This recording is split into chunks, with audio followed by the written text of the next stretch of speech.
Okay, so as you guys join in again, I just had to message him because I wasn't sure if there was some confusion. So, as you guys join in again, as soon as I see him, I'm gonna bring him on. Um,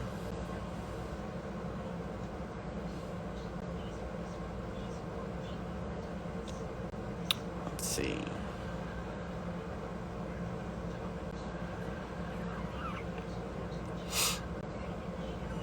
I'm just waiting to find him so I can grab him. Hi. His name is Gerard Marrone. He's one of our advocates. He's also a partner and one of our sources on our site for Bullies Keep Out. He's a New York City criminal attorney, and he does other things, and I'll let him explain more to you about who he is. But that's one of our sources. He's one of our sources as a New York City criminal attorney and our advocates. And okay, there he is. So I'm gonna grab him, guys. So give me 1 second. Yeah, Yeah, I how are was like, you? he was there.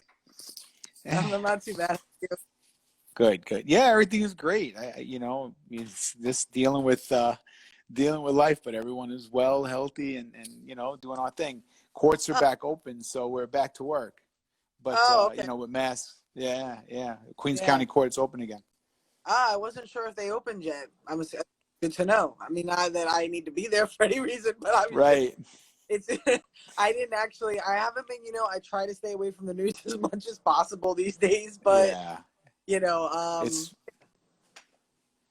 it's very true. Yeah, so I haven't been to criminal court. Oh man, 4 months, 4.5 months, and last week was the first time I was back in Queens Court. If people are local, they'll know it's on Queens Boulevard in Kew Gardens. yeah, It's a pretty big, busy criminal court building, it is. and it was like appointment only. I walked up, one way in, one way out. They asked me if I traveled, and they asked me, my feeling, how if I felt well, and I did, and then they took my temperature, mask, and I went straight to the courtroom.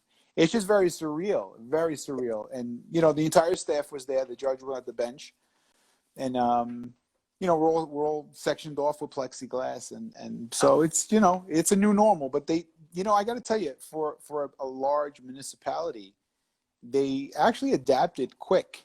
yeah, You know, that's, but so yeah, that's so when you're in court and you're talking to the judge and everything, everybody has masks on and they can understand yes. everybody. No, the answer is no. So I was in front of a really nice judge Wednesday on a case, and she's very soft spoken to begin with, and she had a mask on. I couldn't hear a word she said, and I kept saying yes to her. And I'm like, I hope what I'm saying is right. I hope I'm not making my guy to agree to 20 years because I just kept saying yes. That's not good. No, it's Yes, not. and then you find out after what happened, and you're like, but wait. Yeah, the guy's like, I'm in for a traffic ticket and I'm doing 10 years, you know? Yeah, no, I mean, no, I mean, what I can hear people and understand people, but when you're far away, I would think it's a little Yes. bit muffled Yeah, and it's hard because difficult. judge is way over there. You guys are behind, like your little band, Yes, so it's a little bit more difficult to probably absolutely. understand what people are saying. So, but there's so much distance. I think they might let them. I figure they might let them pull it down because of the distance. Because really, No, they say for yeah. your distance, you don't need to have it like on top of you if you're. Well, yeah. I think you're very correct. I think you're absolutely spot on, but still, I guess it's everyone's prerogative whether they Right. want to keep it on or not. And a judge is totally, I mean, a judge has got to be 15, 20 feet away from me, from Yeah. where I'm standing, That's like but she's still, she was also covered by plexiglass as well. So she was very, very protected. But it's just difficult because lawyers, and there's a lot of actors that follow you, and there's a lot of actors that are in Bully keep out, a lot of ambassadors, and we're similar to actors as lawyers, where we study someone's facial expression, and you can't see anyone's face anymore. You can't see their mouth, yeah. and they say the eyes, are the entrance to the soul, but it's really your mouth, because you can't see if someone's smiling, Yeah. if someone's frowning, if someone's upset, if someone's following along with you. So Yeah. when you can't see someone's mouth, it's very difficult to have that communication. It's very funny. I've learned a lot about myself and a lot about society and just communication in general, you know? I mean, I think a lot of us are learning about communication and how to social Yeah, ways, which is interesting for it is. for humans. You know, I mean, I love the fact that they're being so safe. I think that's great. Maybe because there's a lot of talking involved, but Agreed. plexiglass and a mask and you know, Yeah, away, I think that you're pretty good. But and the fact that we're doing so well here finally now. But I mean, I get one. I think also they're a little bit more nervous when it's inside because inside when it's enclosed, as I think is a little bit more sure. dangerous. So Hmm. maybe I too. So, but I mean, I'm glad you guys are back to work. So, I mean, I'm gonna let you also tell them a little bit. I mean, obviously, I've told everybody that you're of course one of our advocates. We partner with you. You're a Thank you. New York criminal attorney, and you're one of our sources. Yes. But I know you do so many other things. So why don't you tell other people? Like, Yeah. Well, I'm a bit of an entrepreneur. I've been an entrepreneur. I guess I have that entrepreneur spirit all my life. And I've been an attorney for almost 20 years, 19 and a half years. Of that 19 and a half years, goodness, I'm probably on my own with my own small boutique firm for 18 years. And I've handled a lot of serious criminal cases. I started out, believe it or not, doing a lot of organized crime work, right, just being from Queens and Brooklyn and being Italian and speaking Sicilian, yeah, that, I was able to get that type of work, which that was very interesting. And I learned a lot at a very young age. And I was thrown into the fire, so to speak, in the legal world at a very young age, trying, cases and being, and handling cases where most of the other attorneys were, had 20, 30 years experience. And I'm like out of law school 2, 3 years. So my career started young. I was a lawyer probably around 26 and a half, 27. And, I just went right into the fire and there was just no fear of that. And then, throughout the years, I got into other things. Law is a wonderful career because law opens up a lot of doors to many, many different things. And over the years, I've had different businesses and so forth. But more recently, and still practicing law, but more recently, last year, I bought actually an animal hospital, and it's called Dr. Pet MD, yeah, and it's in Astoria, Queens, on Steinway Street. And then from there, I mean, I just fell in love with the industry. Like, you're doing God's work when you're helping animals. I believe animals and children are the most innocent creatures on earth, and absolutely, to help an animal is just God's work. yeah, And we get strays and we get rescues and we get cats and dogs that no one cares about. yeah, And my doctors are just, when I partnered with a doctor, by the way, just for clarification, I actually right, partnered with 2 doctors. And, we want to, my company core is to inspire the human spirit, which the vehicle is, pets are the vehicle to do that. It's amazing what a absolutely. pet can do to someone's spirit, you know? And then from there, I started buying actually grooming locations. So I have 4 grooming locations, some on Queens, some in Long Island, and they're called, I didn't brand them yet, but they're going to be called Lucky Paws. So I'm heavy into that industry, but also practicing law at the same time. So it's really a nice thing. So I'm busy, so to speak. I'm busy.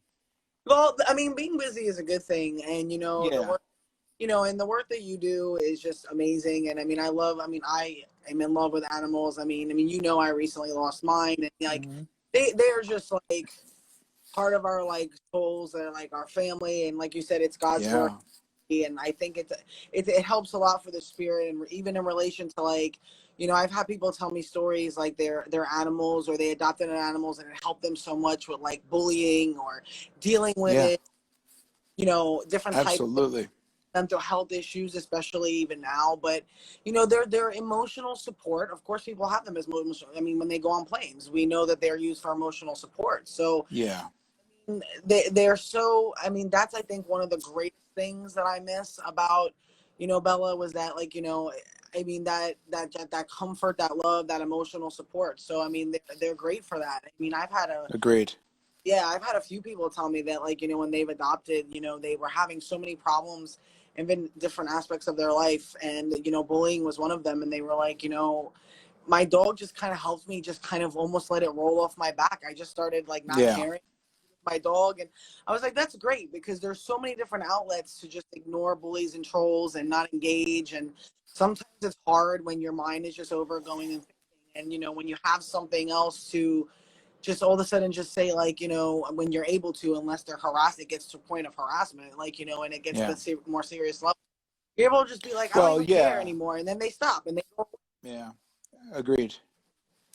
You know, look, and you know I mean, I know. my backstory. I was a victim of a crime. So I was, you know, and that's why your organization is so near and dear to my heart, because I was bullied, but the bullying that I experienced was to the extreme, where I became a victim of a crime. So you know, I got shot when I was a kid. Someone went to shoot my little sister, and I got between the guy and my sister, and I got hit in the spine. So I was instantly paralyzed. So I was told I would never walk again, and you know, I was laying in the street, you know, shot at 21 years old, and it changed my life. So, you know, it's the same thing, but someone who's bullied today, whether it's bullied in person or bullied online, and it's gotten worse and worse, I think, since I was a kid, and being a kid, maybe when I was 21, but Yeah, same. you know, you have to make a decision. I had to make a decision. Okay, am I going to be a victim of my circumstance of, okay, being shot, being in a wheelchair, and then ultimately progressing to a cane? You know, I started walking after about 6 months, but am I going to be a victim of that? You know, and that was really the core question for me, and that's what ultimately motivated me. And it's the same with someone who's being bullied. You know, are they going to be a victim of that bullying? And the answer is no. It's emphatic. It's emphatically no. Yeah. And once you say no in your heart, then you start developing that strength. I had this strength inside me, this feeling that I knew I would walk again, even when I was paralyzed in the ICU unit. So that for me changed. I mean, it's life changing. But I could have went either way. I could have went to a soul of despair, Right. or a soul of triumph, and I wouldn't let it define who I am. You know, so if I could, you know, just inspire one person, two people, just with that story, and you are the perfect platform. You are wonderful. You're so awesome. You know, and you're so Thank you. articulate, and your message is so strong, and it's just amazing. You know, and that's probably why I got into pets, because, you know, deep down inside, you have like that sadness. Like you know, I still walk with a cane, and there's a lot of things that I can't do. I mean, you know, everyone thinks that I'm disabled except me, you know? So no one told me that I had an injury, you know? So, but, you know, but there's always that little sadness. And I think it's so silly, but, you know, when I found that pet industry, it fulfilled something in my heart. So I think it was a good fit for me personally. Yeah, I mean, I was gonna bring up your story so you could tell it, and I'm glad you did, Yeah. because it's such a, and it's such a, it's like, it's heroic, but it's about bullying, and I Yeah. love that's like up here, because, you know, you lived, and yes, you know, you chose to become a survivor, and you could have just Yeah. you could have just did nothing, and you could have just been, I'm gonna feel sorry for myself, and I'm gonna just, you know, I think we have a choice of that. We could just stay a victim, or we can keep going and survive, and that's inspiring in itself. And that's why, you know, I love when you tell that story, and when you told it to me for the first time. I remember, I think I first met you at the 9/11 run. That's right. Well, we talked prior to that, and then we first met at a Yeah, motorcycle run, which I ride motorcycles. You know, I like nothing stops me. You know that. was, that's amazing. Yeah. I Well, mean, we have also a dear friend. Dave Rodriguez is a dear friend that we have in common, director. yeah, So he's my buddy. I know he's your buddy as well. So yeah, that's our connection, which is great. yeah. I love D-Rod. Yeah, he was the Yeah. one. Yeah, I think that was the first time I met him at that run too. And yeah, Yeah. yeah, so great. And I just recently, actually, you know, I recently texted with him to see how he was doing, and we were talking Yeah. about and because it's Yeah. been, you know, all of a sudden you realize, oh my gosh, it's like you realize people you haven't touched base with in a while, and it's like, I know. gosh, and then you talk and you find out all these things. But yeah, he's a great guy, and he's just such an Hmm. advocate. And, you know, when he's on his shows, he was always, when he's directing, because he's so busy. I mean, that you know, everywhere directing Yeah. everything. Yeah. He's And all over the country. Sure. yeah, David is everywhere when he's directing and on all these shows, and he never ceases to amazed me because he's just always like he's still always so passionate about it. When he would talk, he was like, I talk about it all Yeah. the time, and he's just a great guy. He does. No, he does. I He love does. And again, I met you from him, so he does. And he spoke the world of you, so. that. Yeah, I love that. I connected through a couple of people through David, and you know, it's like I love when you can meet like-minded, heart-minded people, and everybody's like right there for the same cause, and it's great. And I was, you know, Mm-hmm. I loved it, and it was just amazing. But I wanted to, Well, it's energies, you know, like it's like energies attract. Our energies attract. yeah, I believe so. Like my energy attract, and it's just all we're all love and we're all energy. So it's that attraction that we have together. It's that chemistry, you know, which brings us together, which brings good people together. yeah, and that's what I love. I love, you know, being around like-minded, heart-minded, and good-minded people. Mm-hmm. Energy, you could tell and read good energy, and when you can read that good energy, it's like you want to connect with those people, you want to work with them, you want to do things with them, Yeah, correct. especially them. And it's like, you know, people of course don't see everything we all do, because we do a lot of, you know, everybody does things like offline, like you do things Mm-hmm. offline. Sure. Of course, Bullies Keep Out does things offline, and some things are online, and you know, unfortunately everybody's not seeing it, but that's not the point. The point isn't for Yeah. everybody to see everything. The most rewarding work sometimes is the work that people don't see, but they know Correct. you do it. But it's like you don't have to like put every single thing on a showcase. So it's like, but everybody knows what you're doing, and it's just you know, it all comes down to just being like everybody just working together for Right.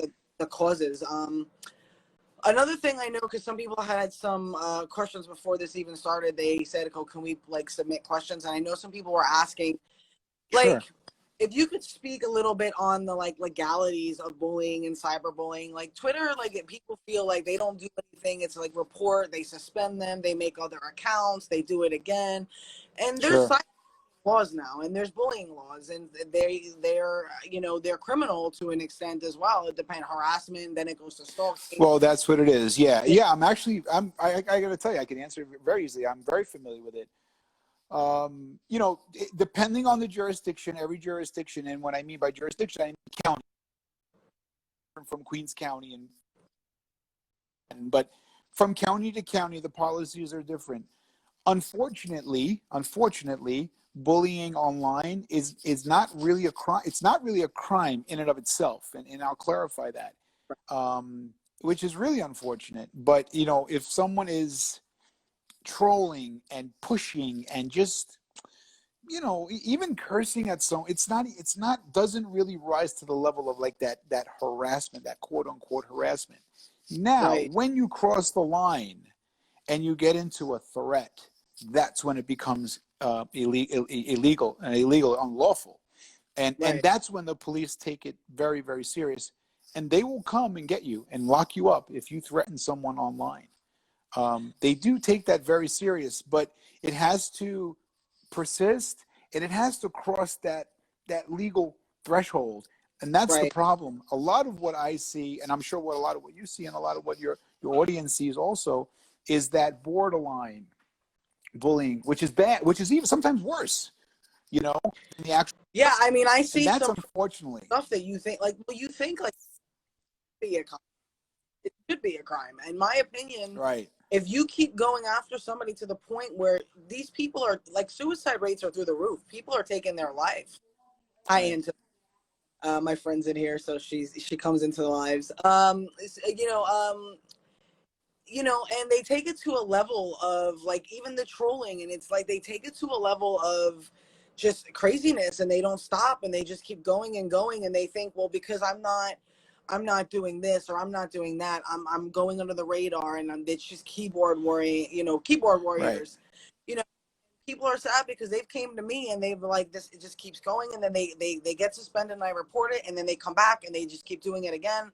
And it's like, you know, it's, you can't go to the cops because unless it turns into like a legal Right. thing, A threat. Yeah, it's got to be a threat. It has to a be a threat threat. for the police to get involved, and unfortunately, and that's the problem. And you know, and the social media platforms, they don't really care. I don't see them really caring too much.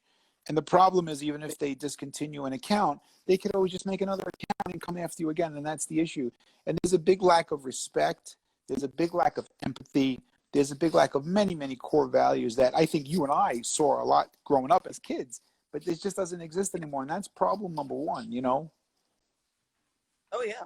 I mean, with kids, with adults, I mean, what's sad is I see it a lot with, when you see it with adults, it's like, okay, you should know better. Like I've had people come to me, Right. full grown adults, like, are you Right. like look Right. but like even now, I mean, if you go online, you'll see, I mean, people are tearing each other apart, and it's mob, Yeah. like hate, trolling, and It's worse now than ever. It's worse now than ever. everybody is like jumping for joy to destroy people's lives, and I'm like, Right. this is great. This is horrible behavior. And people always laugh because they're like, there's going to be so many lawsuits in 2020 because so many people are like slandering and libel. Yeah. And nobody's like, right now, nobody's like caring. But I mean, I know there was somebody making a comment. I forgot who it was. It's somebody, some publication, and they said something about somebody lying. And again, I don't remember who it was. And of course they were somebody because it was trending. And people were saying like, oh, you should sue for slander and libel. And it's like, technically, I would assume, I don't know, this is a question for you. People are smart these days, the way they do things, to where like, they're careful and they know what lines they can cross and what they can't. But, is it easier to prove online or something easier to prove offline when it comes to like people bullying, when it comes to libel and slander? Because I know that a lot of businesses have said things, a lot of public figures. I mean, there's just a lot of stuff going on, and a lot of people, you see it all over. People are like, oh, lawsuits. Like, wow. Well, yeah. So the answer is not that simple. And so slander is I say something bad about you. I say something slanderous about you. Liable is when I write it. So something social media is more of a liable situation. But that being said, the simple answer is yes. If you say something slanderous or write something slanderous about someone, there is absolutely liability. Okay, if it's false, if it's degrading, if it's many, many different things. Problem number one is the other who's saying it. We have to find out who that person actually is, even if that person exists. I mean, many times they're hiding behind false, name, and it's it's a shadow. They have like no picture. Yeah, and that's the nature, of the bullying, because the bully's a coward. Okay. Yeah. And he's hiding, or she's hiding behind so many different layers, or so many shadows, that's the first problem. The second problem is, like, even if you came to me with a really, really serious slanderous or defamation situation, and we can find who is behind it, we'd also have to prove damages. And from a lawyer's world, for me to take a case and actually go out and sue someone in a case, whether we're suing for $100 or $10 million, the work is the same as far as we're concerned as lawyers. So it's very unfortunate, but it's very, very difficult to do it. I mean, you ever need something, or anyone involved with you ever need something, I would immediately send a cease and desist letter. And a cease and desist letter usually does the trick. If we could find the person, that's first and foremost. Well, yeah, that's why we have you as a source, because we know, like, it's good to have a legal. Yeah. I have an amazing cease and desist letter. It'll bring you to tears if you ever got it. Let me tell you. So we're good. You guys are very protected under Gerard Marrone. Don't worry about that. I know we are, and I always thank God, for you. But and I appreciate you. Trust me. But yeah, we always get like, and like legal questions and things like that, and I'm like, I can't answer those because I mean. I can't, like, we have on our site, and, we don't act as doctors, psychiatrists, counselors, therapists, anybody that has to be licensed.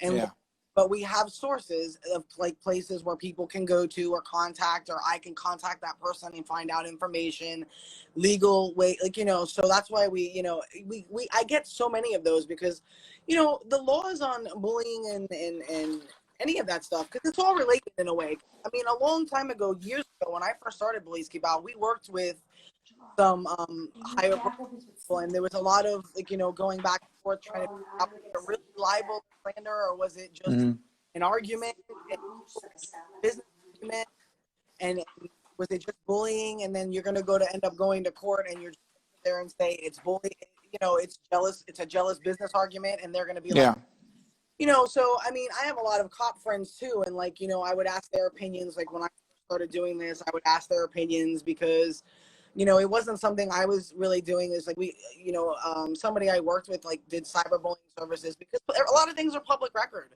Right. And so when there's a paper trail. It's all on paper. I mean, you see it, you screenshot it, and it's there forever. It's memorialized.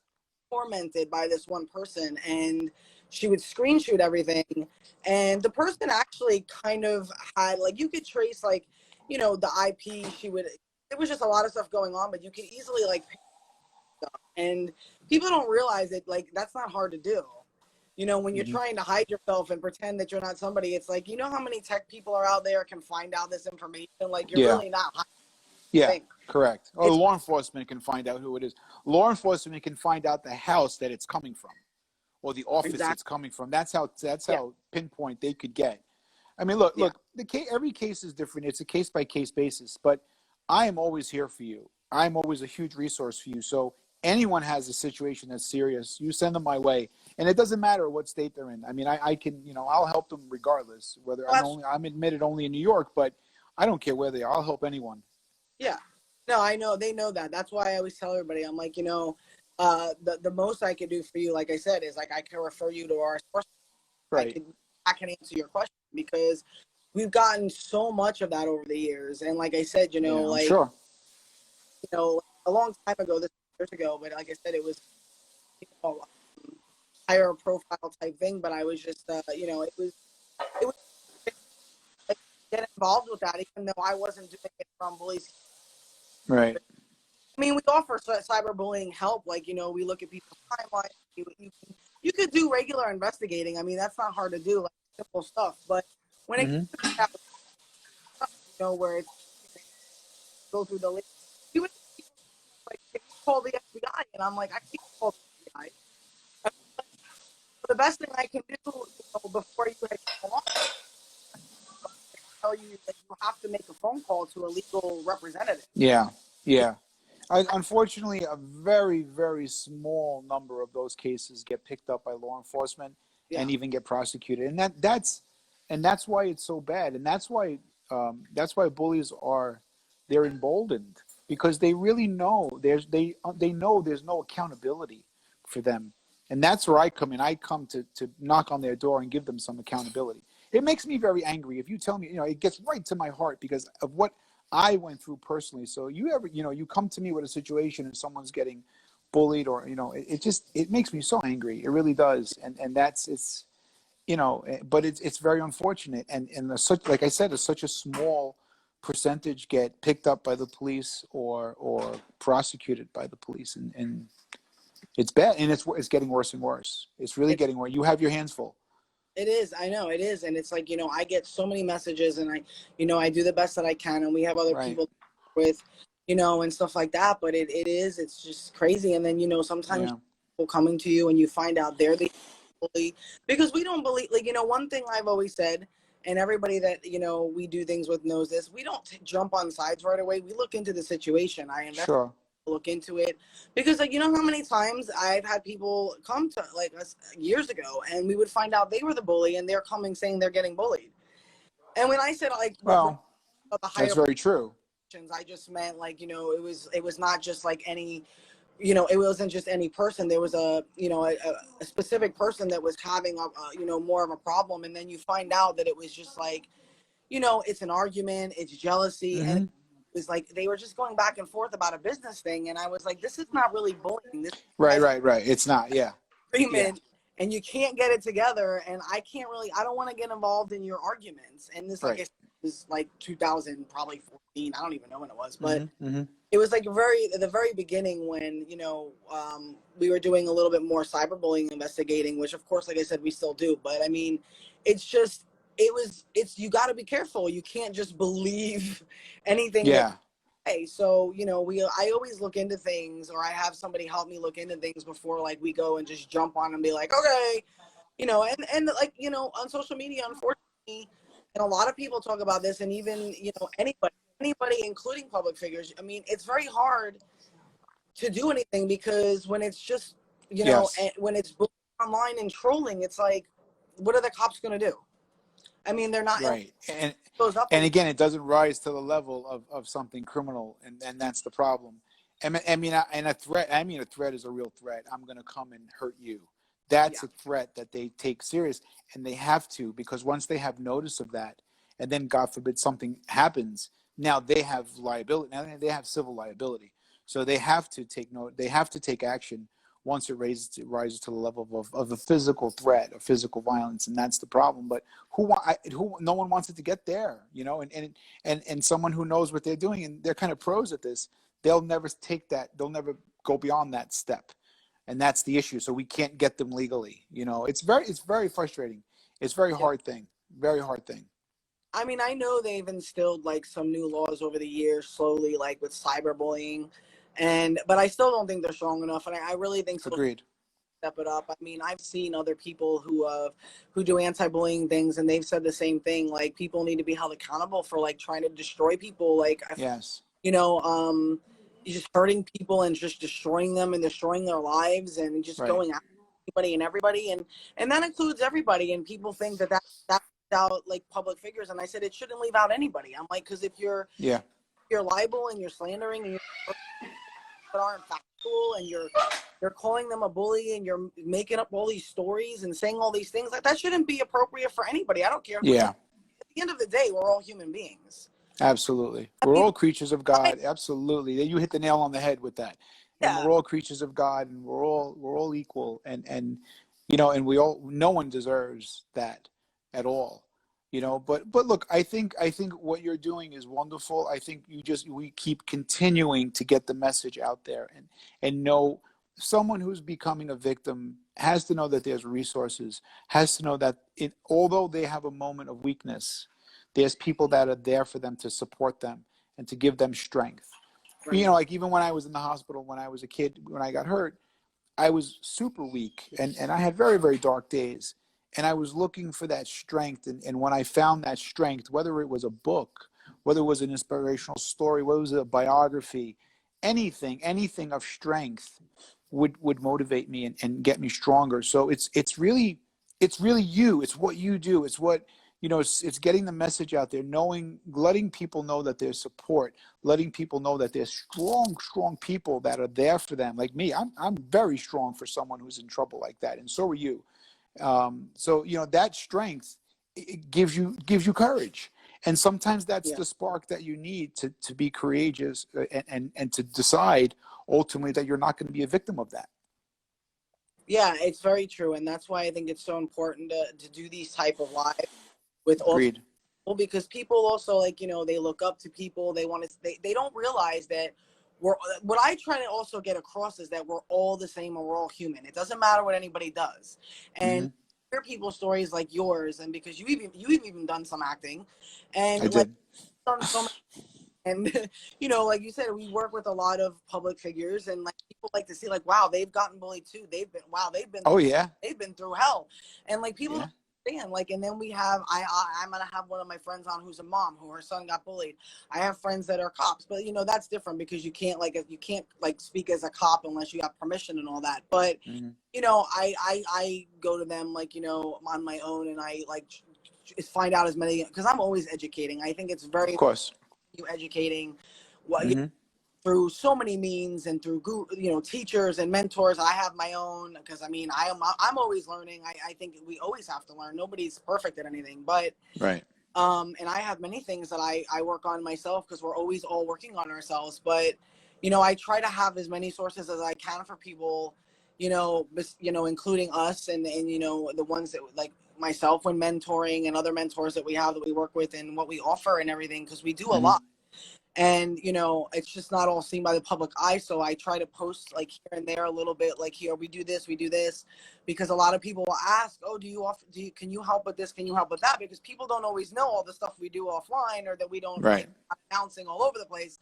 So but like, I like these lives because I feel it.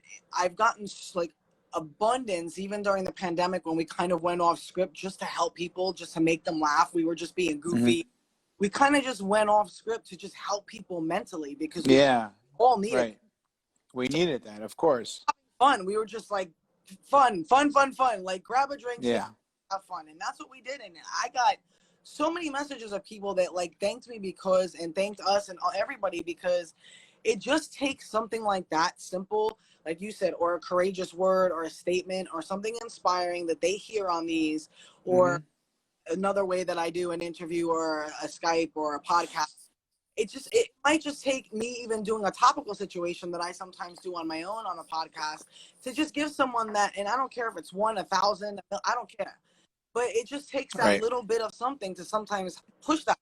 Like, I've worked with people that have, I've had friends that have been suicidal that I've had to call the cops. I've worked with people that have been there. Suicide rates are through the roof. Yeah. And I've had quite the experience with it over the years. And, unfortunately, sometimes you have to make a phone call. It's not something you can talk everybody down from. Right. But I don't know, like, you can't really train for those type of things. You just kind of have to. People want to be heard. They want to be listened to. And that's a lot of the times, Yeah. even bullies, what they're looking for.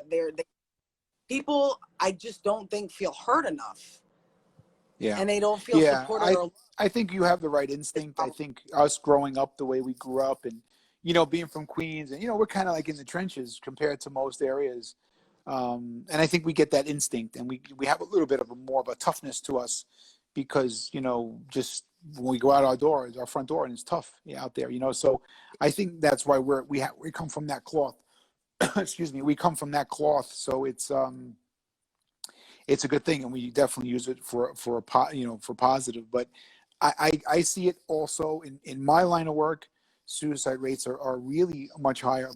Bullying and just disrespect across the boards is really just much more prevalent now than ever before that I've ever seen in my life, and it's very unfortunate. So I think we have to just keep on pressing on, getting our message out there, and letting someone know that they don't have to be a victim, that they have a choice, and they have to choose not to be a victim and not to be a victim of that circumstance, and don't be identified by that set of circumstance or by that bully, because ultimately a bully is like I said, a bully is a coward. A bully is someone who was probably bullied and probably was abused in their past as well, and is a cowardly person. And 99% of the times, if they were face to face, they would never even say that to you. They would be afraid. But it's fear based. Bullying is fear based, and it's cowardly. Yeah, it very much is, and we always tell people that because they always ask what's the first thing to do, and the rule of thumb is don't engage, block, ignore, but sometimes it's not that simple. Sometimes it is. Right. Yeah.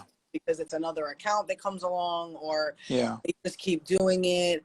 And some people are smarter than others because they try to do it one time I had someone that I was trying to help, and it was well, I didn't tag them, and I'm like, but that doesn't mean anything. They obviously know you're talking about them. You're making it so obvious that you had a fight. People knew you knew each other. People knew that you had a fight. I saw what was going back and forth, and I saw on, and this happens a lot too. And it's very obvious that people are just throwing punches, but I'm not saying their name and I'm not tagging them, so I'm okay.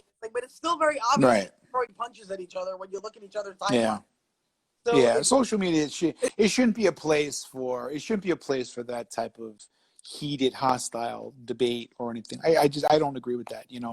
It's not the platform for that. If social media could be used for something great, unfortunately, oftentimes it's used for something very, very negative. And we see it.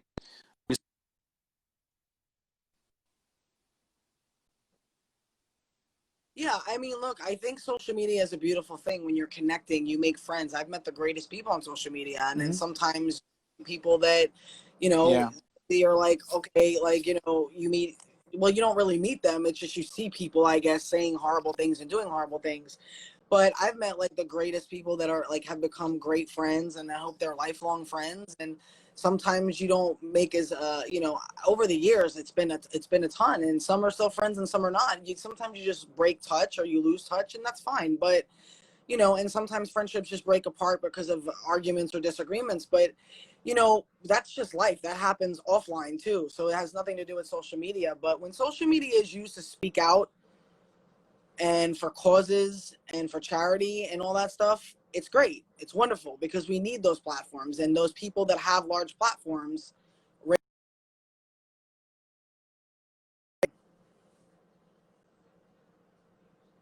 It froze.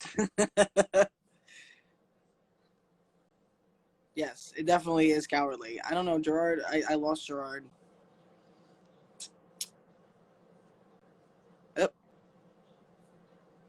I think Instagram is throwing us off here. I'm here. Okay.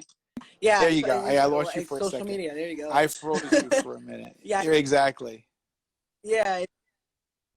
And this is, I couldn't actually, when we were talking, there he goes. But I couldn't even see you earlier. Now I actually see you.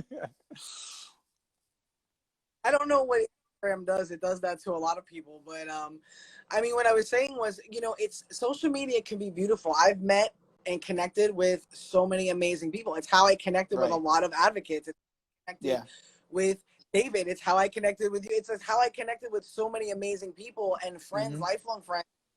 And sometimes they stay friends and sometimes you don't, whatever. But it's beautiful for speaking out. It's beautiful for causes, charity. I mean, you need people with big platforms to help spread the word. The whole point of this is not really always about money. It's people are, you know, it's really about raising awareness. Me and Mike, you know, Mikey Raymond James, our ambassador, we've had this conversation that, you know, when we raise money, you know, we raise money for other. I raise to give to people, not for you know, BKO. We've never been about that. We've had like little people raise money for us here and there years ago, and you know, years ago, somebody, you know, when they built the site, I don't really like the way the site was built, so we're having it redone and like completely revised. But we're not about that. We're not about money. We're not about asking for money. We're a not-for-profit LLC. We're not doing that. You know, basically, we raise money like thousands every year. I have like 2 to 3 fundraisers, and then, you know, eventually we like to do an event in person. You know, when that could happen at this point, but you know, even if it's virtual, but we do kind of, we've been doing the virtual thing technically, virtual events, and you know, we just pick different. Obviously, what our partners face forward, we always include at least once, you know, every year we raise money for them. But I always try to pick another 1 to 2 people that we try to have 3 fundraisers a year. And we just raise money and we get everybody involved to help and do what they can. And, you know, we raise whatever we can, because I don't care if it's 500, I don't care if it's 10,000, I don't care how much it is, because, you know, it's just about, we want to do our part. We want to help, and we just want to be a part of the solution, and we want to we can. It's not about how big it can blow up and how big you know, how big you can make an organization. It's never been that, you know, it's always been the people I work with. We've always been about raising awareness, being the top. It's about changing lives. It's about changing lives, and it's about doing keep doing what you're doing, and it empowers you as an individual. It empowers you as a soul. You know, like when I used to do motivational speaking, I used to talk about my injury, and it would make me so strong to be that speaker. You know, so you know, in order for you to if you could teach something, then you really know it. You know, and if you're sending a very powerful message, then that message is really in your heart. So you truly do have strength. So I see that in you. You know, you have a beautiful smile. I mean, you're just so awesome. You know, you always glow. Your energy is awesome, and you just resonate at a higher level because you're so strong inside, because you used your experiences and your past, you know, as a positive, just like me. And again, it all comes down to a choice. You know, it all comes down to, okay, am I going to be a victim of this circumstance, or am I not? And you have to make that conscious choice. And examples like us and us coming out and, you know, kind of putting ourselves out there a little bit, but that's okay, because people need that. You know, I'll tell you a real funny story quick. When I remember when I got hurt and I was still, you know, paralyzed, maybe my, you know, my leg, my muscle was coming back a little bit. It was coming back on my one leg very, very slowly. And I was in Mount Sinai Hospital in Manhattan, and a guy walked in who had been in a car accident, who was paralyzed, and he walked in. I mean, he had a really pronounced limp. And I just was like, if he could do it, then I could do it. And it's like the 4-minute mile. Nobody could break the 4-minute mile until someone broke the 4-minute mile, and everyone was breaking it. So to be that example of strength, like yourself, to be that example of hope, that to be that example of not to be a victim, that's what it's all about. It's taking that experience and then talking about it.